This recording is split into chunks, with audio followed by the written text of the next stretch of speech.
Welcome back to the Mountain Morning Show. I am joined once again by Bill Humbert, author of RecruiterGuy's Guide to Finding a Job. And you recently had an article published in Recruiting Trends. And this is really cool because it goes over job descriptions and the importance of them on both ends of the spectrum for employees or potential employees and employers. Welcome back, first of all. It's good to see you after our long month of Sundance. How are you? I'm great, Chelsea. Thank you. Thank you for having me back. Well, wonderful. Let's jump right into it in terms of job descriptions. What elements are included to make a good, solid job description? Well, you know, when you think about a job description, and this is really important, the job description is the single fundamental that has to be right in order for the rest of the recruiting process to be successful. And so once you have your job description, then now you know how to source the right person. Now you know what questions to ask to make sure you specifically are targeting your needs. And now you know who the best candidate is to select, and then right on through into retention. And so what do you need? You need the day-to-day responsibilities. You need any strategic responsibilities. You need special project responsibilities. So let's say you're an accountant you're a Sundance Institute accountant. During the Sundance Film Festival, you may have some additional duties that are outside of accounting, you know, maybe something with the volunteers or something like that. And then I think it's really important to add, and this is my special sauce, the 3-month, 6-month, 9-month, and 12-month goals for that specific position. I don't think I've ever seen this on a job description. And why is this so vital? Because it really narrows down the kind of who the person is that you're looking for. All of the experience and the skills required to be successful just pop out. And you're right, not very many people do it. My clients do it, and they really like it because so they've had really positive feedback, it sounds like. And we have positive feedback both from the candidates who can go down the list of goals and go, you know, I've been there, done that. I really don't want to do it again. And that's fine. Let them deselect now instead of wasting your time on them. That's right. So, yeah, the candidates really like it, and the managers, once they fight you about it, they then tend to like it too. And tell me, there's in your article you describe how some, like you said, managers fight you in terms of being so specific. Why are they trying to push away from that?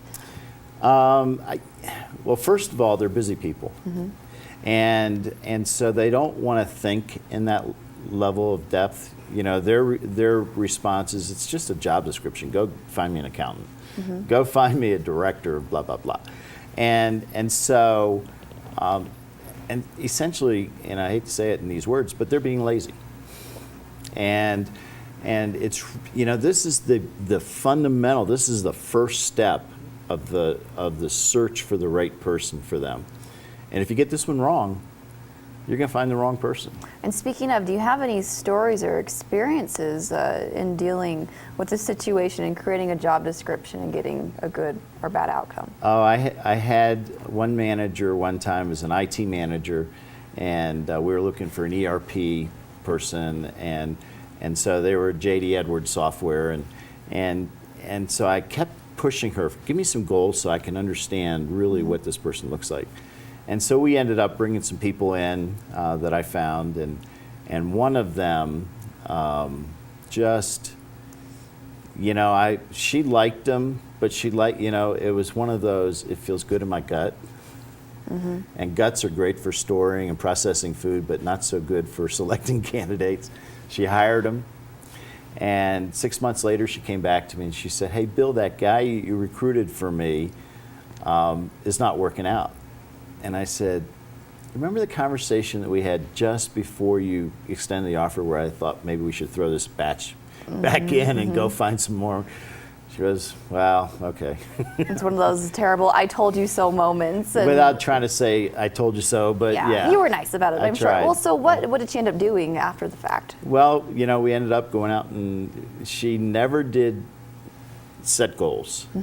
You know, she just didn't want to do that. So I went out. By now I had a better opportunity to see what that person was supposed to be doing. So I just kind of created those goals in my own mind and then went after the right person. So it seems that's a really distinguishing factor in really nailing down and isolating those certain candidates, because I know for me in certain past when I've looked at job descriptions, even in college, I was like, oh man, I don't want to do that. I'm glad they put that there because I don't want to get myself into that. I like the job title, but it's really important than other ones where, you know, they list certain specifics, not just goals, but even more specifics. It's really valuable. It is value. You know, it's so important.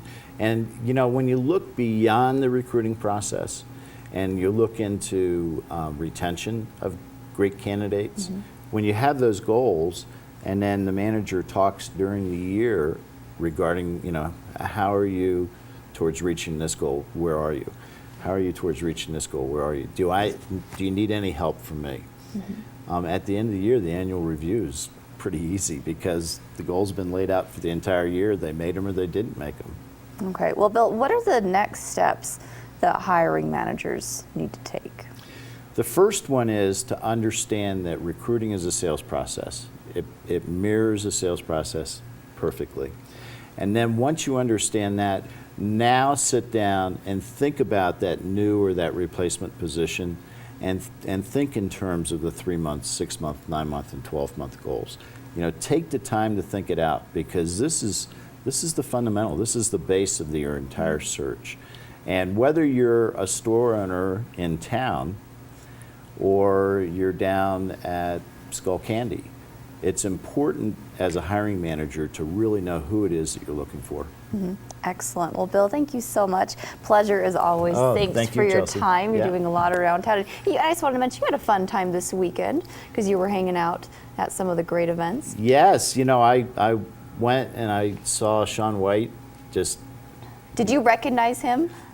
You know, recognize him without the hair. I didn't see him. I just saw the okay, helmet. that's You know, true. so I saw this much of him. You know, Okay. and you know, it looked like Sean White from the little bit I could see. Nice. His, you know, it's kind of echo what the guys, the announcers down there were saying. His performance was sick. Coming from you, that's pretty good.